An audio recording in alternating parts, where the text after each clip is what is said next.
Oke, sebelumnya perkenalkan namaku Leonardus Deni Prabowo dari Telkom 22 asal Semarang. Di sini saya akan menjelaskan terkait tugas pengganti modul 1 praktikum TKO. Oke, untuk apa yang dijelaskan untuk percobaan 1 adalah penjelasan terkait kode yang digunakan. Kemudian untuk percobaan 2 penjelasan terkait blok yang digunakan pada percobaan 2 dari blok-blok yang dipakai dari Simulik.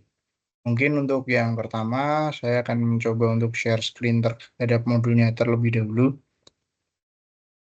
Nah, untuk percobaan 1 sendiri akan terdapat 6 part kode ya, dari part 1 kemudian sampai ke part 6.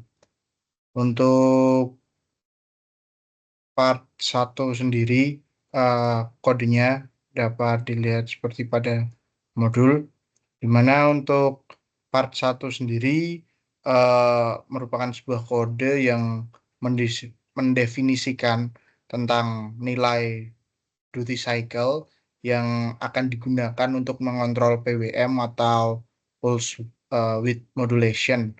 Kemudian untuk yang pertama, di sini ada beberapa variabel ya. Untuk yang pertama ada variabel max PWM bernilai 1 yang menunjukkan bahwa nilai maksimum dari duty cycle-nya adalah 100%. Kemudian eh, dalam skala 0 hingga 1. Kemudian ada variabel INCR PWM yang ditetapkan dengan nilai 0,05 yang berarti setiap perubahan nilai duty cycle akan meningkat atau menurun dalam langkah 0,05. Kemudian ada variabel PWM CMD raw dibuat sebagai vektor yang berisi nilai-nilai duty cycle mulai dari -1 hingga 1 dengan interval 0,05. Nah, kemudian vektor ini dibuat menggunakan operator start, step, dan juga end dalam MATLAB. Jadi eh, dalam percobaan menggunakan aplikasi MATLAB yang menghasilkan serangkaian nilai seperti -1, -95, -0,90 sampai sampai dengan 1. Kemudian nilai-nilai itu dapat digunakan dalam pengaturan PWM, misalnya untuk mengontrol kecepatan motor atau daya output suatu sistem elektronik berbasis PWM. Kemudian untuk yang kedua, part kedua, create and initialize device object. eh, Kode tersebut digunakan untuk menghubungkan Arduino atau microcontroller yang digunakan dalam percobaan dengan motor carrier, serta mengontrol motor DC dan membaca data dari rotary encoder yang terhubung ke motor. Pertama-tama ada perintah clear DCM carrier ENC yang digunakan untuk menghapus objek perangkat yang sudah ada dalam workspace MATLAB sehingga tidak terjadi konflik dengan objek sebelumnya. Ya, sederhananya ini untuk melakukan restart kode lah supaya tidak ada penumpukan kode sehingga eh, dalam tanda kutip mikrokontrolernya tidak bingung lah dalam mengerjakan eh, tugasnya. Kemudian ada perintah A sama dengan Arduino, itu pembuatan objek Arduino karena tadi menggunakan microcontroller Arduino. Jadi untuk variabel A itu ditetapkan sebagai Arduino yang memungkinkan komunikasi antara MATLAB dan juga Arduino-nya. Kemudian ada objek carrier yang dibuat dengan perintah carrier sama dengan motor carrier dalam dalam kurung A yang berfungsi untuk menghubungkan MATLAB dengan motor carrier yang digunakan sebagai driver motor. Lalu motor DC yang terhubung ke port M2 pada motor carrier diinisialisasi menggunakan DCM sama dengan DCM motor dalam tanda kurung carrier, M2 sehingga MATLAB dapat mengontrol kecepatan dan arah putaran motor tersebut. Kemudian terakhir ada baris objek ENC dibuat dengan perintah ENC sama dengan rotary encoder dalam kurung carrier, 2 yang menghubungkan rotary encoder dari motor pada channel 2 yang memungkinkan MATLAB untuk membaca posisi atau kecepatan rotasi motor DC yang terhubung. Kemudian untuk part 3 itu ada measure raw motor speed for each PWM command. Pada kode part 3 itu digunakan untuk mengukur kecepatan dari motor DC-nya yang dikontrol menggunakan PWM, kemudian membaca nilai dari kecepatan rotary encoder.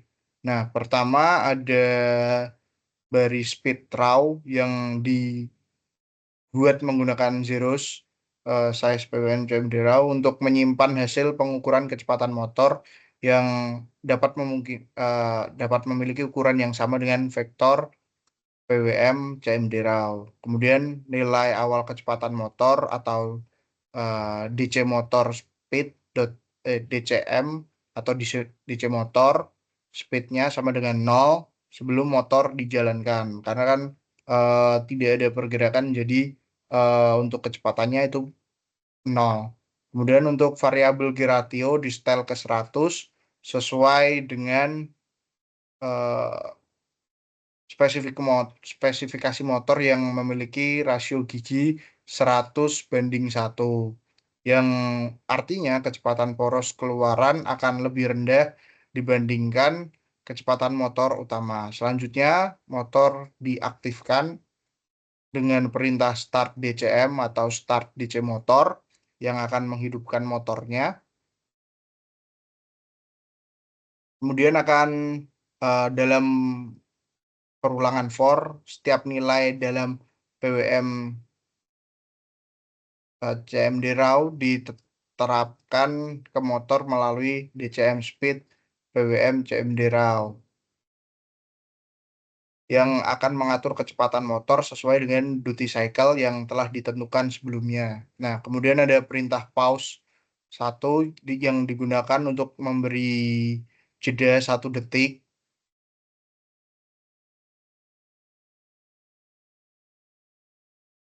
agar motor mencapai kondisi stabil sebelum pengukuran dilakukan.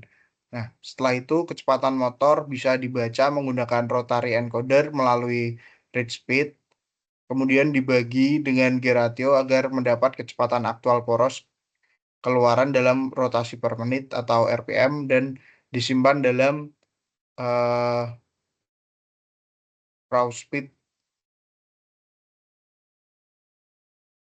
speed raw, mohon maaf, setelah seluruh nilai PWM diuji, motor dimatikan menggunakan stop DCM dan kecepatan dikembalikan ke 0 dengan DCM speed sama dengan 0 atau kembali berhenti, yang memastikan motor dalam keadaan berhenti setelah pengujian selesai. Jadi setelah dihidupkan kemudian dilakukan pengecekan termasuk dengan read speednya, kemudian akan diturunkan lagi ketika mati menjadi DCM speed 0 karena kondisinya dimatikan. Nah, kemudian untuk part 4 grab raw data, pada part 4 sendiri itu kodenya bertujuan untuk memproses dan menyimpan data hasil pengukuran kecepatan motor DC berdasarkan perintah PWM yang diberikan. Nah, jadi setelah tadi pada part 3, 1 sampai 3, mohon maaf, itu untuk mengatur DC motornya, kemudian hasil dari pengukuran DC motornya itu akan diatur oleh part 4 untuk grab raw datanya. Nah, yang pertama pada part 4 itu ada variabel IDX yang dihitung menggunakan DIFF speed raw lebih dari 0 yang menentukan indeks di mana kecepatan motor mengalami kenaikan. Dengan kata lain, hanya perubahan kecepatan yang bersifat meningkat yang akan dipertahankan. Sementara data yang menunjukkan penurunan atau stagnasi akan diabaikan.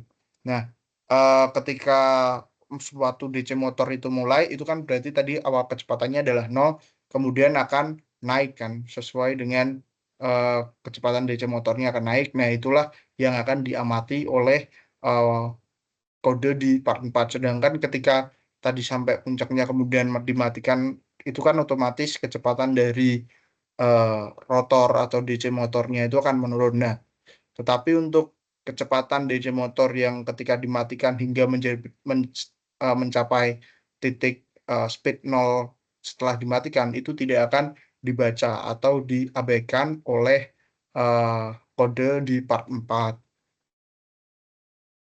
Nah, selanjutnya ada speed mono yang dibuat dengan menyimpan hanya nilai-nilai dari speed raw yang memiliki tren meningkat menggunakan speed raw IDX sehingga data yang tersimpan lebih bersih dan lebih mudah dianalisis. Begitu pula PWM CMD mono dibuat dengan menyimpan nilai PWM yang sesuai dengan speed mono menggunakan PWM CMD raw IDX. Kemudian ada penetapan nilai PWM menjadi 0 jika kecepatan motor juga 0. Dengan perintah PWM CFD mono uh, dalam kurung speed mono sama dengan 0 yang mana hal ini memastikan bahwa jika motor tidak bergerak, tidak ada daya yang diberikan pada motor, sehingga menghindari inkonsistensi dalam data.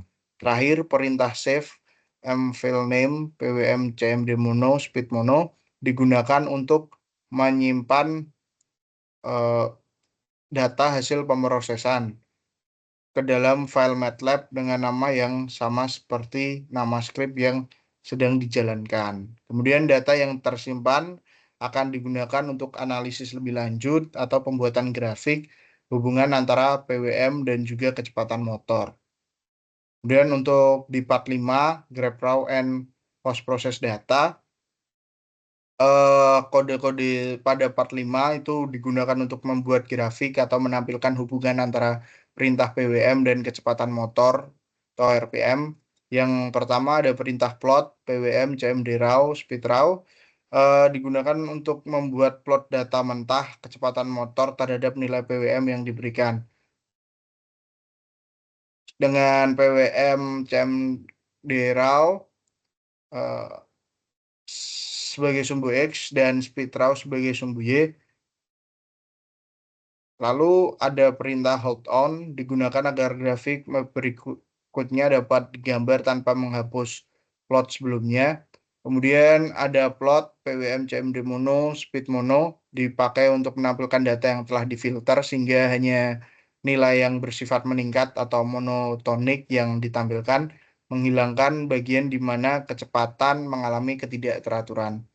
Kemudian untuk judul grafik sendiri, eh, juga ditentukan pada kode di part 5, di mana diberikan perintah title dalam tanda kurung 100:1 gearbox motor steady state response untuk kelompok XX-nya dan uh, kelompok XX di mana XX itu diganti sesuai dengan kelompok. Kalau kemarin kelompok saya melakukan percobaan itu adalah kelompok 11. Nah,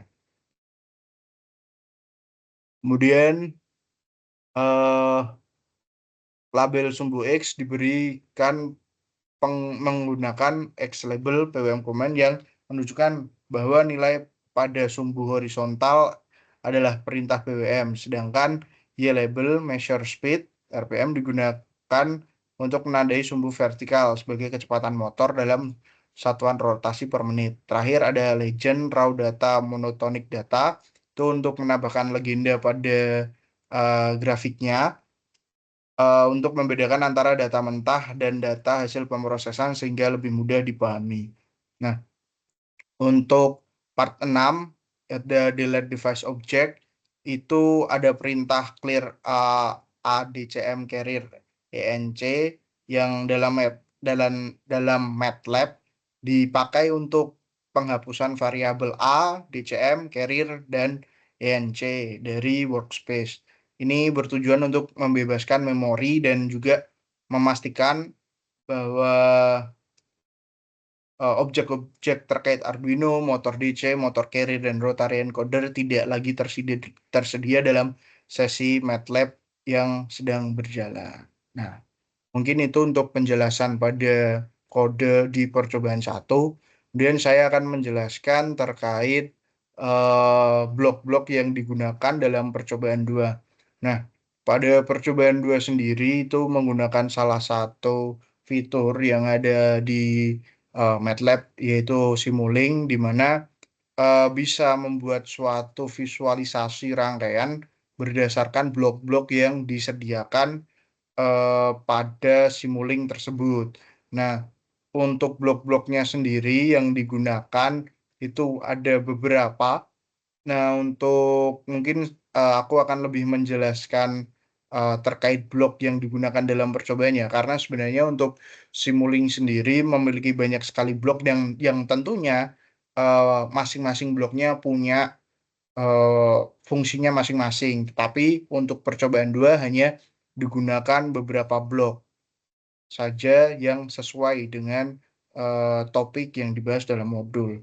Nah, untuk langkah-langkahnya sendiri, ini di sini kita kalau misalnya di dalam MATLAB ya, karena di, eh, MATLAB sedang berat ya, saya sedang mendownload, belum sempat mendownload. Jadi saya ngambil dari modul.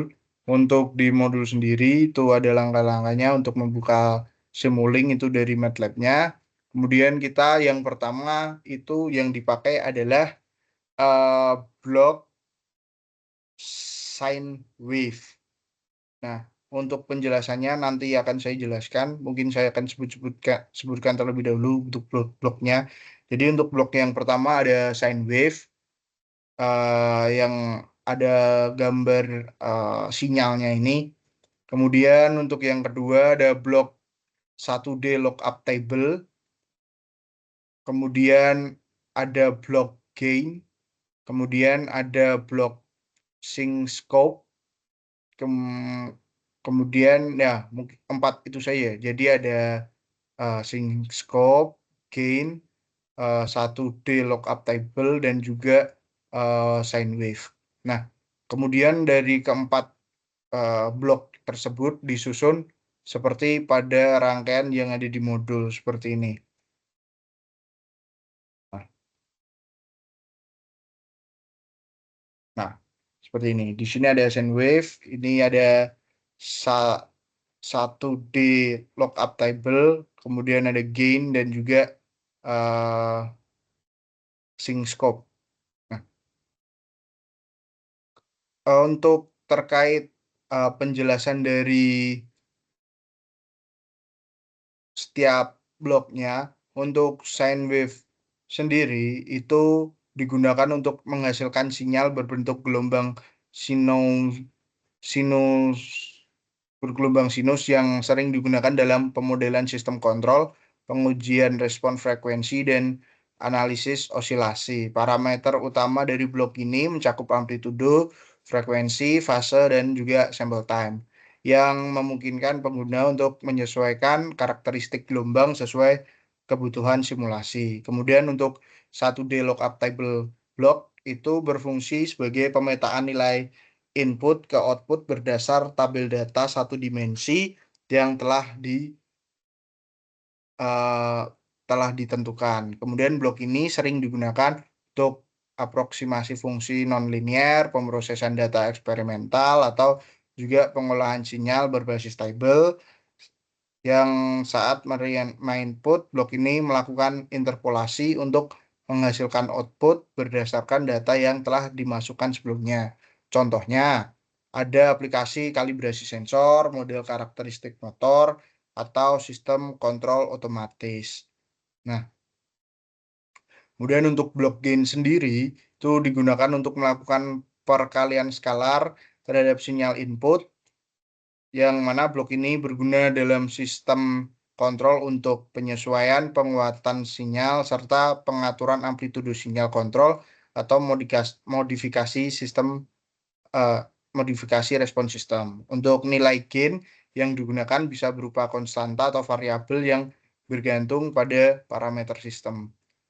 Kemudian terakhir ada blockchain scope, berfungsi sebagai alat untuk memvisualisasikan sinyal selama simulasi berlangsung. Blok ini menampilkan data dalam bentuk grafik waktu nyata, sehingga pengguna dapat melihat bagaimana suatu sistem beroperasi dalam suatu simulasi. Nah, untuk blok scope ini sendiri sering digunakan dalam analisis sistem kontrol, pemrosesan sinyal, dan validasi model karena memungkinkan pemantauan perubahan sinyal secara efektif. Nah, berdasarkan rangkaian yang dibuat pada modul itu untuk alur kerja simulasinya, yang pertama dari sine wave block atau blok gelombang sinus yang ada di sebelah kiri berfungsi sebagai sumber sinyal. Kemudian blok ini menghasilkan sinyal blok sinusoidal yang berubah secara periodik terhadap waktu. Kemudian sinyal akan digunakan sebagai masukan atau inputan untuk proses lebih lanjut di eh, blok 1D lookup table. Nah, sinyal dari sine wave block tadi eh, dikirim ke blok 1D lookup table yang mana berfungsi untuk memetakan nilai inputan atau sinyal sinus ke dalam suatu tabel nilai yang telah didefinisikan. Nah, jika sinyal masuk memiliki nilai tertentu, blok akan mencari nilai output yang sesuai berdasarkan tabel dan metode interpolasi yang digunakan. Kemudian akan masuk lagi ke gain block, di mana output dari 1D lookup table akan dikirim ke gain block. Nah, kemudian blok ini berfungsi mengalihkan sinyal yang masuk dengan suatu konstanta penguatan tertentu. Tujuannya bisa untuk memperbesar atau memperkecil nilai sinyal yang telah diproses sebelumnya. Kemudian untuk scope bloknya sebagai tampilan itu akan menampilkan hasil akhir setelah mengalami pemrosesan yang dikirim ke scope block. Nah, scope berfungsi sebagai alat pemantauan visual yang menampilkan grafik dari sinyal yang telah diproses. Dengan blok ini, pengguna dapat melihat bagaimana sinyal berubah terhadap waktu, termasuk efek dari lookup table dan juga gain block dalam bentuk gelombang aslinya. Nah, mungkin sekian penjelasanku terkait kode percobaan yang digunakan pada percobaan 1 praktikum TKO modul 1 dan juga blok-blok yang digunakan pada percobaan 2 praktikum TKO. Sekian, terima kasih.